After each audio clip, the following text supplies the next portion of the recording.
Today on the Talentcast, we attempt to do the impossible. Not just make job descriptions that don't suck, but make job descriptions that are actually epic. We'll be right back. Welcome to the Talentcast. I'm your host, James Ellis. This podcast has one simple goal: to change the conversation around recruiting, employer brand, and hiring. Simple as that. The only way we can do that is by making this a 100% no-pitch zone, meaning no one's making any money, no one's giving any money, nobody's sponsoring anything. So please come join us, come learn, come engage in this conversation, come grow our industry with me. If you want to talk to me, I'm on Twitter at The War for Talent, or you can look at our website, thetalentcast.com. Otherwise, let's get to it. Hey, how you doing? James Ellis here. So here we go. Let's dive into it. No housekeeping. Let's dive into it. So somebody sent me, going around is that job description for a Los Angeles graphic designer that looks like it was designed in MS Paint.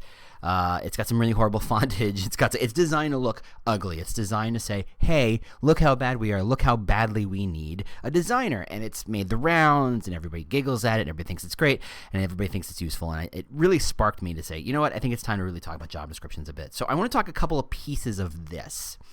And the first is, right now, why are job descriptions so bad?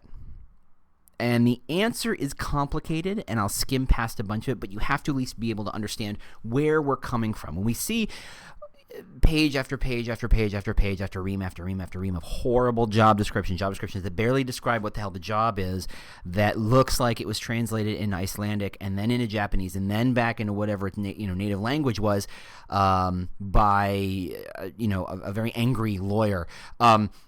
You got to understand where our bad job descriptions come from. And they start by coming from the fact that legal and HR have done a good job scaring the crap out of everybody, saying, hey, you got to be careful what you say in a job description. Why? Well, the answer is very simple. If you say that a job that requires that you lift 50 pounds, you got to be able to lift 50 pounds. So you can say to people, yeah, I'm sorry, you can't lift 50 pounds. You're too small. Or you have some sort of physical impairment that keeps you from lifting that much. And if you don't have it in the job description and someone who has a physical impairment comes up and applies for it and it would be great for the job, except for the fact they can't lift 50 pounds, you can't reject them by saying, well, they can't lift 50 pounds. Well, it's not in the job description. So really the job description is there, as like all things legal and HR is all about, to keep you from getting sued. Simple as that. Now, by my reckoning, documents designed to keep you from getting sued are not what I would call epic marketing documents. This is not epic content marketing or epic marketing collateral. So we have to separate the two. There's a job description proper, i.e. the legal and HR keep us from getting sued type of things you have to say. For example, will require travel, will require you to lift 50 pounds, will require knowledge of following programs, will require third shift, will require you to have your own reliable transportation, will require you to speak publicly. You have to have those things. Sure, great. No one's saying not to. What I'm talking about is everything that happens before that part, and that is the marketing piece. The reason people are looking at these requirements is because they've decided, I need a job, and I need to look at your stuff, and I need to see, is this the kind of job I would be good at? And if all I see are all the legal requirements, what exactly is that job? Are you having fun? Are you serious? Are you sharks? Are you sheep? Are you remotely based? Are you have a big bullpen style office? Does everybody get their own office? What is the style? What is the culture? What is the space? What is the experience of working there? None of that is in a standard requirements-based job description. So because everybody realizes how bad job descriptions are, everybody from hiring managers and recruiters tack on a paragraph or two above the requirements that kind of say something goofy or nice about the job, which is great. That's helpful. That's moving this process along. And, some companies do it such that there's a paragraph or two that's boilerplate that their writing team has decided this does a good job describing our culture and describing who we are, and we use it every single time, even though the sales team and the legal team are probably have radically different cultures. We're just going to plop it in there and say, the company does X. This is who our company is. This is what we do. And this is why we exist. Because remember, 20 million businesses in North America. Everybody doesn't know what you do, so you do have to kind of describe, hey, are you a warehouse? Are you a software company? What do you do? What exactly do you do? Are you all about electricians, or are you all about making electronics? What are you about? What is this company exist for? Are you a nonprofit? Are you here to save the whales? Are you here to squeeze the trees? What are you doing? What are you doing? What do you exist for? I've only had 2 cups of coffee, if you can believe it. So I realize I'm kind of running here because I have a couple points I want to hit. So I apologize if I'm running too fast. Keep up. That's what the button on your phone was made to skip back. What the hell was he just saying? Anyway, so they drop the boilerplate of this is what the company is, and maybe it's got a couple of, if you're a fun company, and I'm using air quotes quite liberally here, you throw a couple of jokes in there, and that's enough. Hey, that's enough to describe our culture. We're a wacky culture. We're fun. We like to get things done. Great. Check the box. Done. Next. And then maybe they write 3 lines as to what the job is, and that's just not enough. So, in that case, that is the world effectively we live in. It is a decently written boilerplate about the company, maybe even about the team, and then some really horribly written part about this is what the job is, usually by the hiring manager or the recruiter, and sadly usually from the position of this is what the company wants. It's very rarely this is who you are, right? Job descriptions tend to take that position of, much like way back when you would hang out a shingle saying, we are looking for a metal smithy, and we are looking for a cooper to make barrels, or we are looking for a seamstress or a seamster, or whatever the male equivalent. I'm thinking, way back when women didn't have quote unquote jobs. Way back when. So you would hang out a shingle that says, this is what we require, and if you have it, we would like to talk to you. And this is not the world we live in. If you say you're looking for a Java developer, you do not say, we require the following things. Because frankly, Java developer goes, yeah, you sound like a horrible place to work. I'm going to find some other place that's much more interesting to work over here.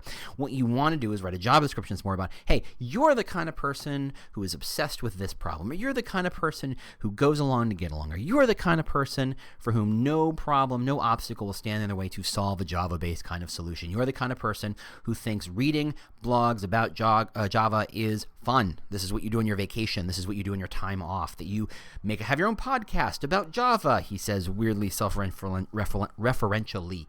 These are complicated words.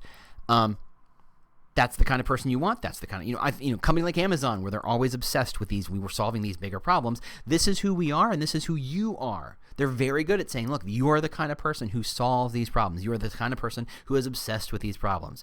The Red Cross doesn't say you are the kind of person who is obsessed with solving problems. That's not their culture. That's not what they're all about. They're about, we're here to save lives, and we're here to, move blood from one place to the other, and we're here to put medical personnel in the place where they're needed the most. We're here to save lives.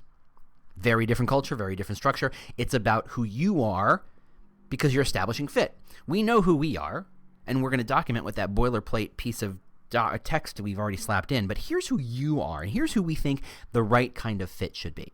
If this is a job where you think it should be leadership material or actual leadership versus a management role or a individual contributor role, it should be very clear this is the kind of role. When you have a job like content marketer or content manager, some people will think, oh, this is a job where I'm managing content marketers, or this is a job where I'm managing the content, or this is a job where I need to have leadership, or this is a job where I can just put my head down and write. All those things are viable answers, but are radically different answers and require radically different people. So if you're not defining what the person you're looking for, who they really are and what they're all about and why they exist, if you don't really dive into the why, your job description sucks. And thus we enter into the modern world. And this is a world in which a company like Textio, who again I have received zero money, I have used their test tool many times. I like it a lot. I think it's very helpful in doing one thing and solving one type of problem, and that is getting better job descriptions up to scale, up to snuff at scale. That is, if you've got a company, you've got 100 job descriptions, the concept of writing 100 job descriptions may sound a lot like going to the dentist 3 times in a row. It just may sound like, hey, let's just dive real deep. That root canal, we got to get it. We got to get it. Let's go write another job description. And that sounds horrible because 100 job descriptions is a lot. Even if you're using boilerplate language about the company or the team and the requirements are written by the hiring manager and HR business partners or what have you, it's still a lot of work, and it's still painful work. It's tough work to write a job description. Why? Because you have to write why someone would want this job.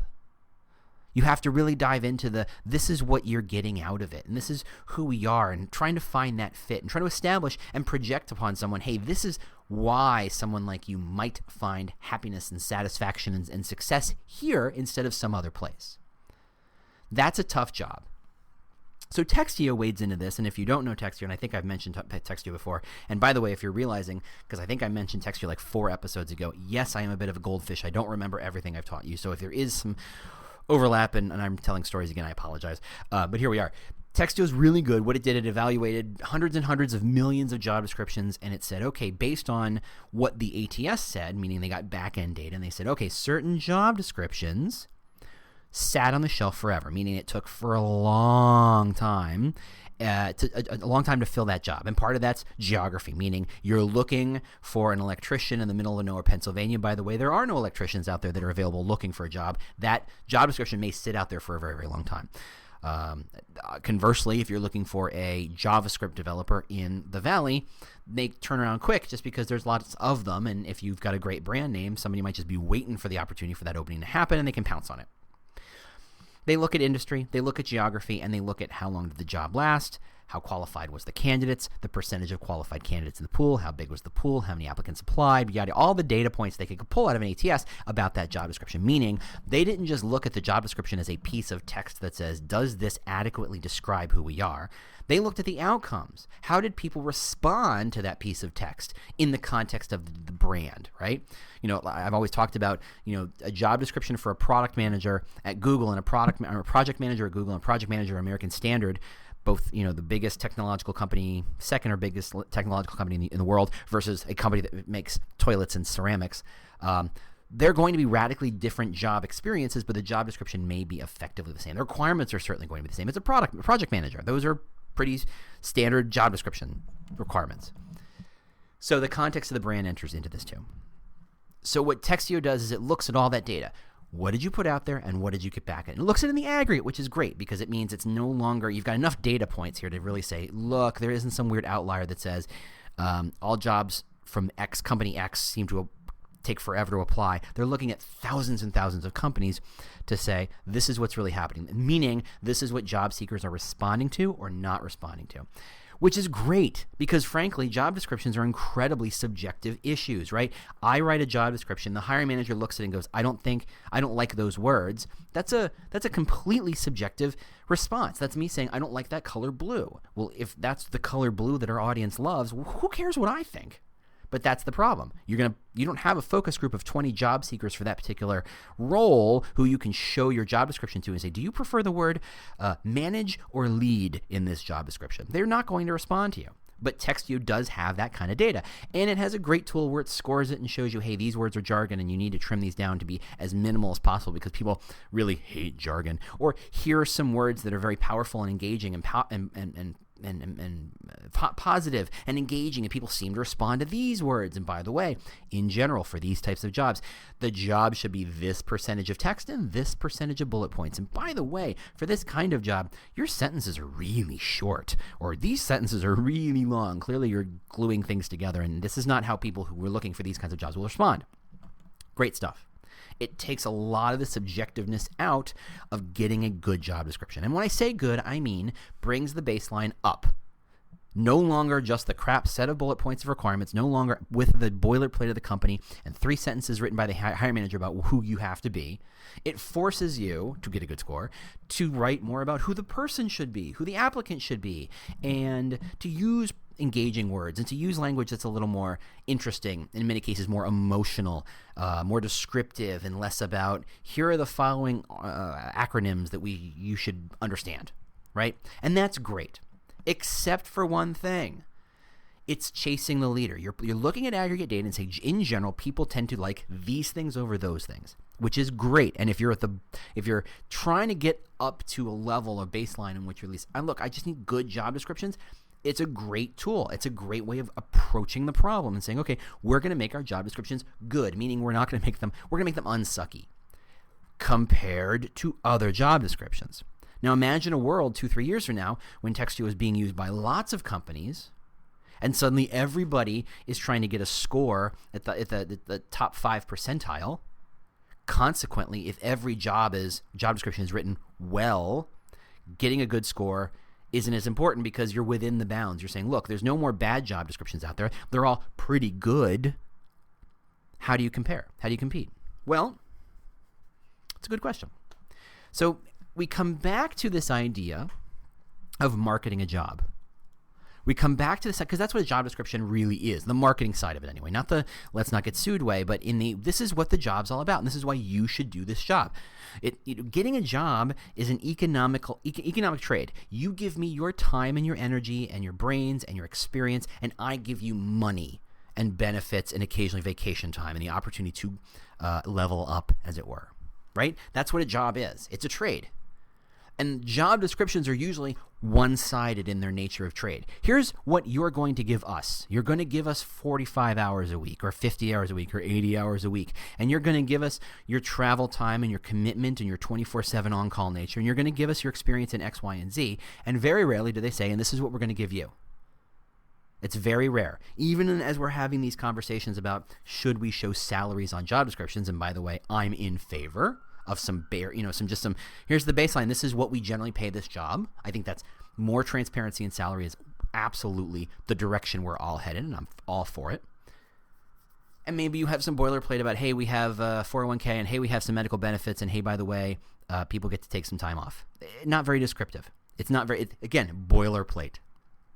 If the job is a trade, if a job description is trying to explain the trade that is about to happen, you need to make sure that both parties feel like they're winning.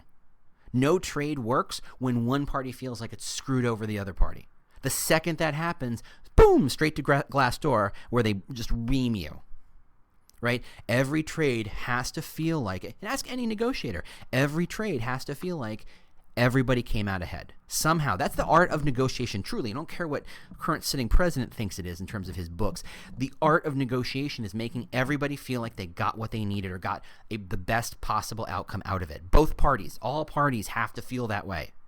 The second somebody feels screwed is the second you just pissed off someone who you've let into your company and given passwords and given access to, who can download everything you've ever done, stick it on a thumb drive, and mail it to your competition. That's no way to run a railroad. That's no way to run a business, and you know that. So you don't piss off the people who you're trying desperately to bring in. You need to get them not just to bring their talent, but their interest in engaging that talent, meaning you have to show that you're getting something and they're getting something, and make that super crystal clear. And I think Textio does a pretty good job in forcing and putting some guide rails around some of that stuff. Again, I get no money from Textio. I hope they're enjoying this, but whatever. So, and to which I will also say, this is not a pitch, and I'm not expecting Textio to send me anything. I don't want anything. Please, thank you, Textio. Thank you for a cool tool that's helping people, but this is not what this is.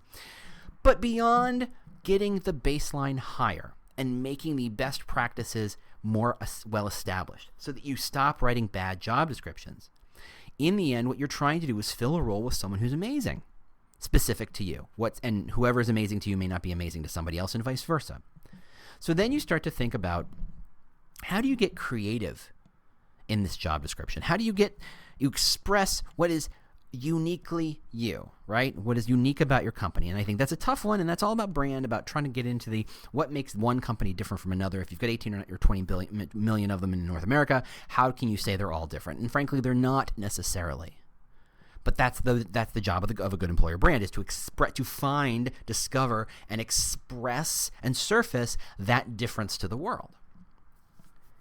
Now, you can get more granular with job descriptions. You can say, look, what is special about this job? And that's how we get back to that LA County or LA City job description, the goofy one. What it did very clearly is say, look, the kinds of people who would be great at this job are the kinds of people who are obsessed with design. And the kinds of people who are obsessed with design tend to be near physically ill in the presence of bad design. So in order to create a reaction, in order to get people to go, man, I want to fix that, because that's the kind of people we want to hire, let's show them the worst possible design ever, right? At the same time, showing them bad design, making a joke that, look, this is how good our design is right now, that's why we need your help, suggests that, hey, when you do that economic trade where you give your time and energy and effort and we give you money, You're getting more than just money. You're getting satisfaction. You're getting an opportunity to really make a mark. You're getting a chance to really do good work and elevate the conversation and elevate our design, right? That's what a good designer, a design leader should want. This is not a job for an entry-level layout kid who just does the job and, hey, it's clean. It's fine. It's not art. It's craft. Simple. Done. Next. That's not what that job is for. That's not what they're advertising for. They're looking for someone who aches to solve design problems, who does it in their spare time, whose side hack is probably doing design work for nonprofits or their friend's band or what have you. These are people who are obsessed with design, and that's what they're looking for. Great. Good for them. What they've done is they've taken the problem and flipped it on its head and say, look, we're going to make the lack of a design sell our need for design. Great. Great stuff. And that's how we need to start approaching more job descriptions, saying, look, how do we really express who we are, what we need, what you're going to get out of it? And that goes back to, I wrote a quick little blog post a month or 2 months ago now, gosh, time flies, about that New Zealand Police Department video, which, by the way, I think is one of the best pieces of employer branding ever, for a lot of reasons, not specifically because it's great looking, but because they really thought about what do we have that's special, what can we really use, what are our constraints, and how do we leverage that? Meaning, did they hire a band because they needed a band? No, they had a band, and so they figured out how to use the band. They had a helicopter with a camera on it, and so they said, great, we'll use that. Instead of saying, okay, we need to write a scene. This scene requires a helicopter and a camera. Great, I guess we have to go rent a camera and a helicopter, and I guess that costs $50,000 or whatever a helicopter costs. They said, no, we have one. Let's just use that. And if they didn't have one, they wouldn't have used it, because what they were doing was trying to document what it's like to be a police officer and why they do it. All that stuff is not necessarily found footage per se, but it's really about we used what we had. Same way in the LA County or LA City or one. They said, look, if we take this to the nth degree and saying, look, we need a designer, thus we must not have good design work. What would that look like? Oh, here's the worst design we could possibly show off. They used what they had. The best part is, if you really look at that job description, a designer wrote that. A designer designed that. It's hilarious because it's what a designer thinks bad design should be.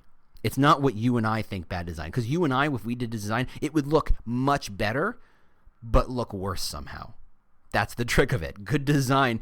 If you're a good designer, you can't turn that part of your brain off. You literally making good design. It's a gorgeous piece of work, which is, I think, ironic.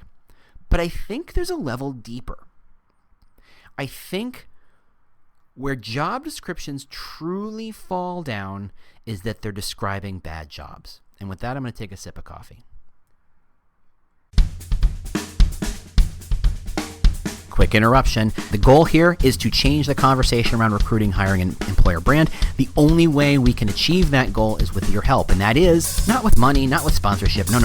It's to just simply share us and review us. Simple as that. Just review us wherever you get podcasts, share us on social media, say nice things about us or complain about us. That really is completely fair. That's all we really ask. That's all. Thanks so much for joining us, and let's get back to the show.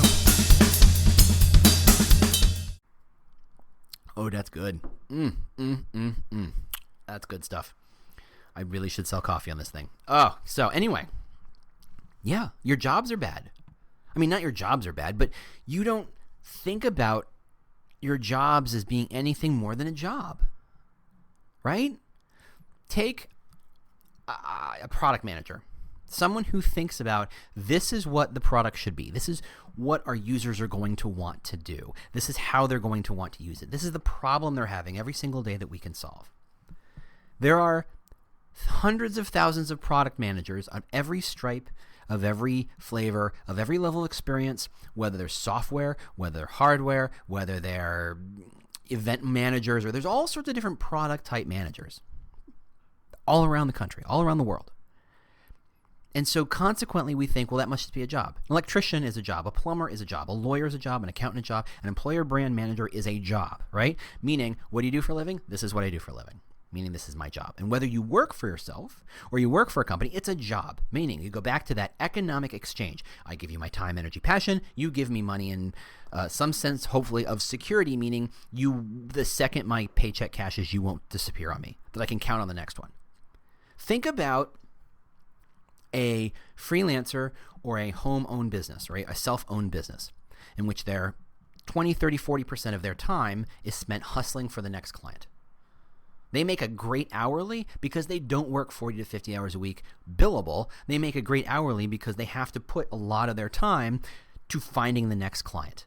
Even if they do amazing work, even if they can count on those clients recommending them, they still have to go and write blog posts and do some content marketing and show up to networking events, spending time writing applications for awards or schmoozing with local press or industry press or what have you.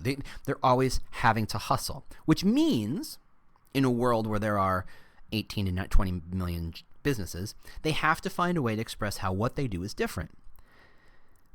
That, I think, presents itself as an excellent opportunity to say, this is what I do. Now, for example, I know someone very, very well who all she does is help people get into the tech space, but not as developers, meaning account managers, project managers, leaders and managers, operations, people who want to get into a startup or want to get into a tech company, but they don't, because they don't develop and they don't code, they don't know how to kind of crack that code. Because to be fair, those companies speak a very different language. And her job is to say, oh, you worked at a credit card company or a bank or a law firm and you did X and Y and Z. How do I help you translate that particular set of skills into the kinds of things these startups and tech companies are looking for, because it's a very different vernacular.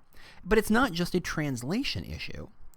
She's really trying to dive into that person's background and saying, oh, have you ever done this? And have you ever tried that? Have you ever spent time doing this? What was the success like when you did X or Y or Z? She's really doing therapy on their past experience, because she's going to find a way of saying, okay, look, I know you spent 90% of your time talking to clients, but your real magic was that you were excellent at getting buy-in from the client, meaning everybody in the client, once they bought the software or bought the service, or they really understood how to use it. And that's a magic skill. And how do I translate that so that account teams or in a startup or technology company get it and go, oh, we got to have some of that.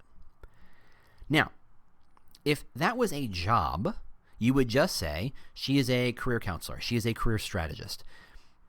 But that doesn't really get to what that job sounds semi-boring. In the same way that manager of employer brand, my own particular personal daytime title, is not exciting. It's not interesting. It's just, I am the manager of the employer brand. What does that mean? Oh, well, let me tell you. Do you have an hour? And I would imagine that many of you feel the same way. You're recruitment manager. You're a recruitment leader. You are the director of talent acquisition. You're the director of recruiting. Those are boring job titles and have in no way describe how crazy ass your life is 24/7. If you were self-employed, you would have to find a way to describe that. Your job matters.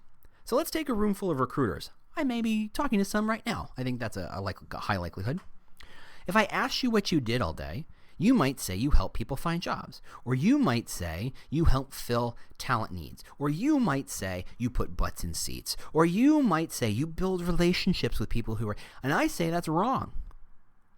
I say what you really do is that your job is to water the roots of the tree of success, of business success. Meaning, without you, smart people would not be hired. And without smart people, this company could not grow, could not develop new products, could not develop new strategies, could not implement those products or strategies, and thus would eventually die. Your job is to keep the company alive. Now that sounds much more interesting. That's a much more interesting job than puts butts in seats. That is a much more interesting job than director of talent acquisition. But we don't describe them that way. Now, I'm not saying all of you should change all your titles to waterer of tree of success, because I think the days of goofy, job titles are long gone. But in how you think about the job indicates how you describe your job to other people, which I think is indicative of how you describe openings to other people. So if you're trying to find a director of talent acquisition, do you say spends time getting yelled at by hiring managers? Spends time hearing the frustrations of recruiters? Spends time trying to negotiate and manage the separate needs of all sorts of different stakeholders? Because, by the way, Snoozeville, that sounds deeply unexciting. However, if you see this role as the person who is going to radically change who we are as a business and has direct access or control over the success of our business, that's a different job. Think of those jobs that, like every 6 to 12 months that these pop up. These weird ass jobs that you were like, that's a job? Like beer taster, or the person who rides on Amtrak trains a full-time and writes about the experience. These are actual jobs. These are salaried jobs with benefits that somebody does. And every year or so, a new one of these titles goes out there and it goes viral. Like everybody goes, really? A cheese taster? That's a job? How do I get that job? And they send them to each other by saying, hey, Sue, this could be you. You're a great cheese taster. You should apply for this job. And it's not just beer and cheese, but there's these weird jobs. Like your job is to go from Airbnb to Airbnb and document things and tell stories and find out why people do it and discover interesting ideas and surface them to the world. That's a job. You might call it marketing, but marketing sounds boring. And I'm a boring marketer, and I love marketing, and even I think the marketer of Airbnb, that as a title sounds boring. If you're going to tell me you're going to spend your time discovering stories of the people who use us in ways that no one has ever discovered them before, that's interesting. The job itself sounds interesting. Now, writing a job description around that, it's almost impossible to write a bad job description around that. The problem isn't the job description, the problem is the job. The problem is your job sucks. So you need to rethink and recast the concept of what this opening is all about. Then you can leverage things like Textio and other tools that help write your job descriptions better and help you avoid pitfalls of, hey, when everybody sees this word, they all think you suck, so you don't want to use that word, but until you buy this tool, you'll never know that. Those are tactical fixes. If the job itself is boring, how do you write an interesting job description? You can only spin it so far. Customer service job? Writing a job description for customer service is brutal if you think the customer service job sucks, and most of you do. Most of us do. The second you stop thinking about customer service as a crap job is the second you can write a better job description for it.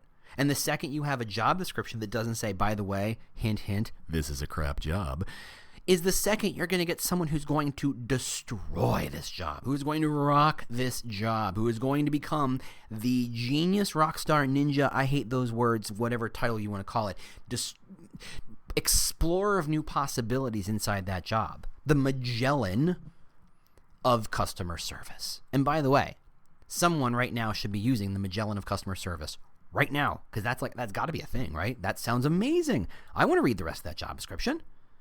And I don't want that job. That's how you get to epic job descriptions, not by figuring out how to stay middle of the pack. And just because those tools are out there that help you elevate above middle of the pack, it only keeps you above middle of the pack for so long before everybody else figures out those tricks, and suddenly the middle of the pack gets better. You become an epic job description when you have epic jobs to describe that are unique to you.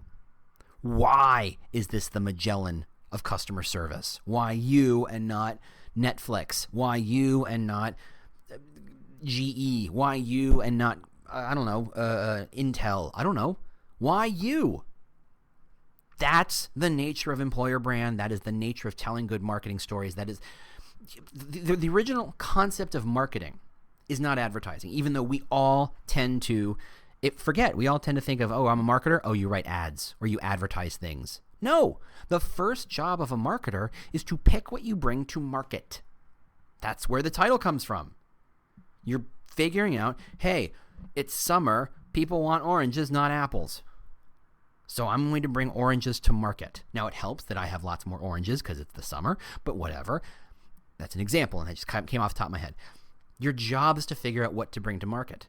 Think of the same thing about jobs. What are you bringing to market? Are you bringing customer service representative number 2 third shift to market? Or are you bringing Magellan of customer service to market? And if you're going to say, I'm going to bring the Magellan of customer service to market, you damn well sure better back it up with a hell of a job description. But frankly, you've opened the door to the possibility. Because if you've written a killer job description for customer service rep number 2 third shift, no one will read it anyway. And frankly, it will be framed in customer service representative 2 third shift. Anything you write that's epic after that? No. Think of good movies. They start with killer opening scenes, right? I just watched Hateful Eight on a plane a couple weeks ago, and that first opening scene of snow sets the mood. It's slow, but it also says there's tension, there's confusion, there's a story here. We're going to get to it, but it slows you down. It sets you up for what you're about to see. It's a slow movie for most of the time. It's almost a 3-hour movie, right? It's a slow movie, but it's tense and it's action-packed in a way that's very not action-y. It's a setting the frame for what you're about to see. You take the same John Wick, which is an action movie, that just starts off with explosions and bangs and motorcycle flips and all this stuff, and it says, by the way, for the next hour and a half, 2 hours, here we go. It sets the frame. So you can't write an epic job description with a horrible job title. You have to we have to start from the ground floor and saying, look, what is this job? Why is this job? What is amazing about this job? Why would someone amazing take this job? And then you throw in the stuff that legal says you got to have. I'm not saying throw it away. I'm saying you need to embrace it. All right. That's all I had. Thanks so much for listening. If you come see me at Social Recruiting Strategies in like a week. Oh my goodness, it's a week and a half.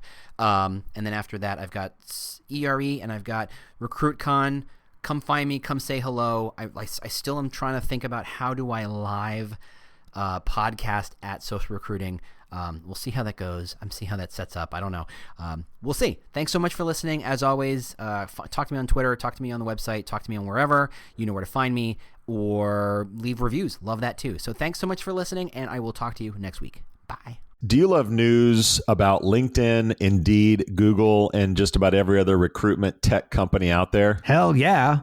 I'm Chad. I'm Cheese. We're the Chad and Cheese Podcast. All the latest recruiting news and insights are on our show. Dripping in snark and attitude. Subscribe today wherever you listen to your podcasts. We out.